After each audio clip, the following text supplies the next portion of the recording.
इयत्ता पहिली ते इयत्ता 8वी पर्यंत शिकवणाऱ्या शिक्षकांसाठी टीईटी अनिवार्यता संदर्भात महत्त्वपूर्ण शासन निर्णय दिनांक 1 जानेवारी 2026 रोजी निर्गमित।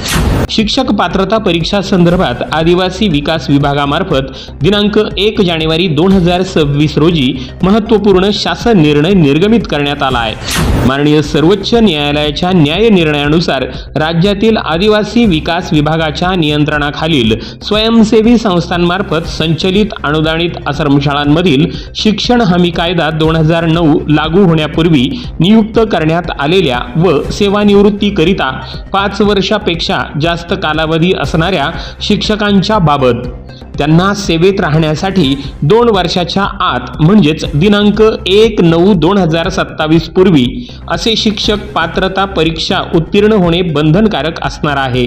तसेच अनुदानित आश्रमशाळांमधील शिक्षकांनी शिक्षक पात्रता परीक्षा उत्तीर्ण झाले नाहीत तर त्यांच्या सेवा समाप्त करण्यात यावेत असे नमूद करण्यात आले आहे। त्याचबरोबर राज्यामधील आदिवासी विकास विभागाअंतर्गत नियंत्रणाखालील सर्व अनुदानित आश्रमशाळा या शाळांमध्ये प्राथमिक शिक्षकांच्या नियुक्ती समयी म्हणजेच इयत्ता पहिली ते इयत्ता 8वी शिक्षक पात्रता परीक्षा उत्तीर्ण उमेदवारांचीच निवड करण्यात यावी असे नमूद करण्यात आले आहे।